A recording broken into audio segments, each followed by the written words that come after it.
شہزاد صاحب 9 مئی کا 1 سال ہو گیا، عسکری قیادت کی طرف سے بھی، آرمی چیف نے بھی کھل کر موقف رکھا سامنے.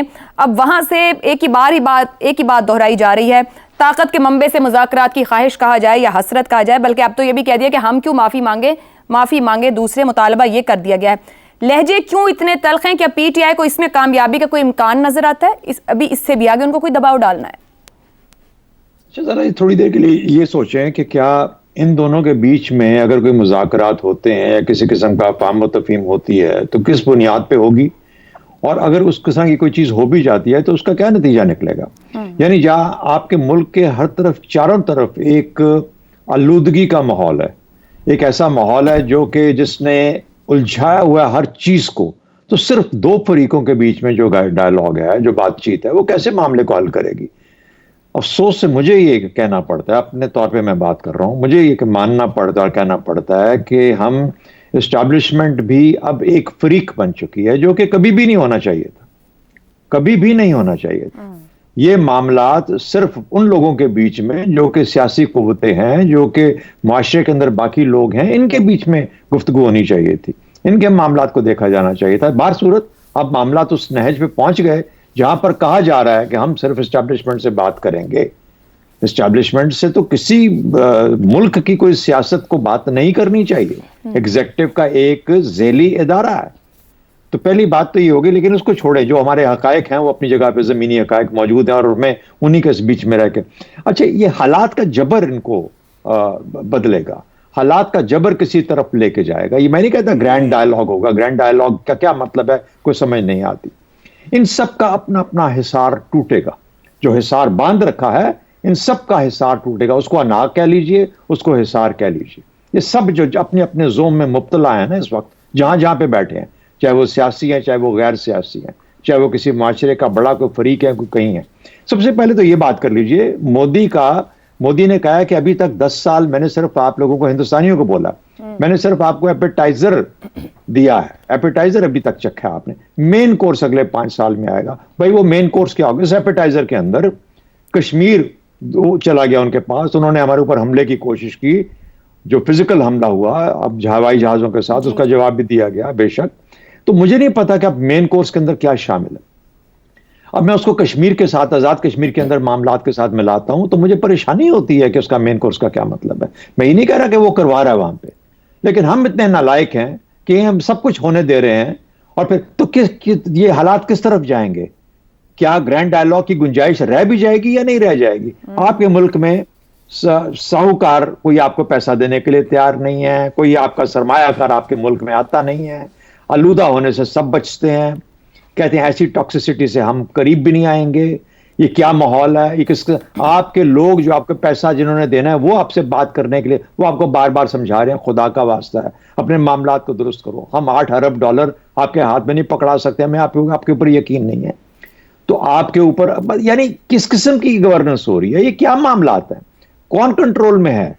اور اگر کوئی کنٹرول میں نہیں ہے یا کوئی غلط لوگ کنٹرول میں ہیں تو ان کو کنٹرول میں لے کے آؤ. تو مجھے نہیں پتا کہ کیا ہوگا. گرینڈ ڈائلاگ ہوگا، نئے الیکشن ہوں گے، افہام و تفہیم ہوگی، افہام و تفہیم کے بعد نئے الیکشنز ہوں گے، یا کوئی سول وار کی طرف ہم جائیں گے. یہ خدارہ اگر ہماری آواز ظاہر ہے کہیں نہ کہیں تو جاتی ہوگی آپ کو ٹیلی ویژن کے تھرو، پہنچنی چاہیے ان لوگوں کے پاس کہ آپ کس راستے پہ چل رہے ہیں، اس کے کیا نتائج ہو سکتے ہیں. ہمیں خیال کرنا چاہیے. ملک ہم سب سے بڑا ہے، بے شک ہماری ذاتوں سے بڑا ہے، ہمارے عہدوں سے بڑا ہے، اور ہمیں اس ملک کو بچانا ہے. خدارہ آزاد کشمیر صرف ایک ٹریلر ہے، جھلک ہے ان معاملات کی جو کہ آپ کے مین ملک کے اندر. یہ ضروری نہیں مودی کروا رہا ہے، یہ ہمارے ہی کیے ہوئے ہیں جو کہ وہاں پہ سامنے آ رہے ہیں. ہماری پالیسیز کلیئر نہیں ہے ہمارا. تو اس لیے ابھی کیا کیا بات کی جائے، اکانومی میں بات کی جائے، فارن پالیسی کے اندر جو ہماری بے وقوفیاں ہیں اس کو دیکھا جائے، ہماری پالیسیاں جو لیگیسی پالیسیز ان کو لے کے چل رہے ہیں اس کو ریویو کرنے کی ضرورت ہے. ملک کو ملک کے طور پہ ڈیل کیجئے، دفاع ملک کا کیجئے، اپنے اندر لڑائیوں سے اپنے آپ کو آزاد کیجئے تاکہ آپ ملک کا دفاع کر سکیں. درست ہو گیا. اب سار صاحب، وزیر اعظم کے مشیر برائے سیاسی امور جب گرینڈ ڈائلاگ کی بات کر رہے ہیں، وہ کس اعتماد یا کس بنا پر کر رہے ہیں؟ کیا اپنے سابقہ اور پی ٹی آئی کے موجودہ حلیفوں کے ذریعے معاملات واقعی حل کرنا چاہ رہے ہیں؟ کیونکہ پی ٹی آئی جب بات کرتی ہے وہ کہتی ہے حکومت کے ہاتھ میں کچھ نہیں، نہ کوئی اختیار ہے، نہ کوئی ان کی مرضی ہے، بلکہ حکومت کوئی تسلیم نہیں کرتے ہیں. دیکھیں، بات یہ ہے کہ اصل ایشو ہے معیشت کا. درست. حکومت یہ چاہتی ہے کہ معیشت کو ٹھیک کر لے، اور معیشت تبھی ٹھیک ہوگی جب ملک میں سیاسی استحکام ہوگا اور پالیسیز میں تسلسل ہوگا.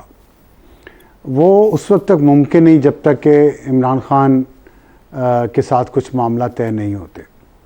اچھا، دلچسپی کی بات یہ ہے کہ عمران خان کو بھی پتہ ہے یہ بات کہ یہ معیشت کو ٹھیک کرنا چاہ رہے ہیں. عمران خان کو بھی پتہ ہے کہ اگر معیشت ٹھیک ہو گئی تو میں اس وقت جو ہائی ہارس پہ بیٹھا ہوں یہ وہ بات نہیں رہے گی. وہ جو مقبولیت کی ہم بات کرتے ہیں نا، مقبولیت کی ہوا کے گھوڑے پہ بیٹھے ہیں، انہیں پتہ ہے پھر یہ نہیں رہے گا. اس لیے وہ نہیں چاہتے کہ کسی طرح بھی کوئی استحکام آئے یا کوئی تسلسل آئے یا ایسا کوئی امن و امان کی صورتحال اس ملک میں بہتر ہو جس سے مارکیٹ مستحکم ہو کے پازیٹیولی رسپونڈ کرے. تو معیشت تو بہتر وہ ہونے نہیں دے رہے. آئی ایم ایف کو خط لکھنا آپ کے خیال میں کیا کوئی ایسا شخص کر سکتا ہے جس کے اندر اپنی ذات سے اوپر اٹھ کر سوچنے کا جذبہ ہو؟ ٹھیک ہے، کرپٹ ہیں، سب مانتا ہوں، اور انیفیشینٹ بھی ہیں، لیکن ایک بات تو کنسنسس سا بن گیا ہے نا کہ آئی ایم ایف کے ساتھ ایک معاہدہ مکمل کریں گے تو ہمارے لیے آگے بڑھنے کی بہتری ہے، آگے بڑھنے کے چانسز ہیں. آئی ایم ایف کو یہ خط لکھنا کہ آپ اس حکومت کو پیسے نہ دیں جب تک یہ آپ کو یہ کام نہیں کر کے دیتے، یہ کس لیے تھا؟ اس لیے تھا کہ وہ نہ دے اور معیشت خراب ہو. کتنا عرصہ 2 سال وہ کوشش کرتے رہے، کہتے رہے کہ پاکستان دیوالیہ ہو جائے گا، پاکستان سری لنکا جیسا بن جائے گا. یہ سب آپ نے سنا. پھر کانگریس مین کے ذریعے جس طرح پاکستان کے خلاف لابی کی گئی امریکہ میں، امریکی سفیر سے بھی ملاقاتیں ہوئی ہیں. دوسری طرف تو بات یہ ہے کہ عوام کی جو جو بری معاشی حالت ہے اس پہ سیاست ہو رہی ہے دونوں طرف سے. اب دیکھیں اس پہ کون کامیاب ہوتا ہے. ایک بات جو میں کہنا چاہ رہا تھا کہ وہ کشمیر والی بات پہ شہزاد چودھری صاحب نے بہت دل سے باتیں کی ہیں، اور میں سمجھتا ہوں کہ یہ سب کے لیے لمحہ فکریہ ہونا چاہیے. اور لیکن لمحہ فکریہ ان کے لیے ہوتا ہے جن کا ضمیر زندہ ہوں. جب ہم پچھلے 70-75 سال سے جس راستے پہ چل رہے ہیں، پاکستان تو بنایا گیا تھا اس لیے کہ ایک مستحکم اسلامی ملک ہوگا جو انڈیا میں رہ جانے والے مسلمانوں کو ایک شیلڈ بھی پرووائڈ کرے گا کہ انڈیا وہاں پہ مسلمانوں کے خلاف کوئی کارروائی نہ کر سکے. اور کشمیر تو ہمارا اٹوٹ انگ تھا، وہ تو ہمارے ساتھ ہی آنا تھا. آپ بتا دیں، آپ ابھی ویڈیوز دیکھیں یوٹیوب پہ سری نگر کی اور مظفر آباد کی. سری نگر تک وہ ٹرین لے کے گئے ہیں، اور یہ پچھلے 10 سال میں کیا مودی نے. اور پچھلے 10 سال میں ہمارے ہاں، میں شہزاد چودھری صاحب سے اب معذرت کے ساتھ ایک بات کہنا چاہتا ہوں کہ وہ کہتے ہیں اسٹیبلشمنٹ فریق بن گئی ہے.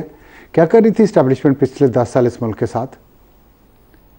کیوں یہاں پہ استحکام نہیں آنے دیا گیا؟ یہاں پہ مظفر آباد میں ٹرین کیوں نہیں پہنچی؟ یہ باتیں ہم کرتے رہے ہیں نا، تو ہم پہ غداری کے پرچے ہوئے، ہمیں ملک دشمن کہا گیا، ہمیں سیکیورٹی کا وہ کہا گیا کہ ہم تھریٹ ہیں. تو جو شخص اس ملک میں سچ بولے، آئینہ دکھانے کی کوشش کرے ٹائم پہ، اس کو تو سب مل کے پڑ جاتے ہیں کیونکہ وہ ان کے حلوے کی دیگ پر ہاتھ ڈالتا ہے. تو یہ اصل ایشو ہے، اپنی حلوے کی دیگ ہے، باقی سب نام ہیں لوگوں کے اور ان کے مفادات کے. تو مجھے تو بڑی مایوسی ہے اس بات پہ، یہ کشمیر والی جو بات کی ہے. ٹھیک ہے، بالکل صحیح درست بات کی ہے. کیوں اس پہ؟ لیکن آپ سوچیں نا کہ 10 سال انہوں نے کیا کیا اور ہم نے کیا کیا. ان کے پچھلے 20 سال دیکھ لیں. ٹھیک ہو گیا جی. منموہن سنگھ اور مودی 2 وزیر اعظم آئے ہیں، اور ہمارے یہاں دیکھ لیں. بس اسی میں جواب ہے ہر بات. اسی میں جواب ہے. زیغم صاحب، حالات کا جبر اور ضمیر کی تلاش، یہ گفتگو تو ہو گئی، مگر پھر دوبارہ گرینڈ ڈائیلاگ کی طرف آؤں گی. رانا ثنا کہتے ہیں پارٹی قیادت پر مذاکرات کی بات کر رہا ہوں. بلاول بھٹو بھی آگے بڑھ کے کہتے ہیں آئے مذاکرات کریں. کیا ماشاء اللہ کے خلاف لڑنے والی دونوں سیاسی جماعتوں کو اس بات کا احساس ہے کہ اگر معاملات سیاسی طور پر حل نہ ہوئے تو پی ٹی آئی کو تو جو نقصان ہوگا، مگر مستقبل میں یہ دونوں سیاسی جماعتیں بھی کٹہرے میں کھڑی ہوں گی اور یہ بھی جواب دہ ہوں گی؟ کٹہرے میں تو عوام کھڑے ہیں نا، 75 سال سے کھڑے ہیں، اور حالات کا جو جبر ہے وہ تو عوام سہ رہے ہیں نا، ان سب لوگوں کی پالیسیوں کی وجہ سے.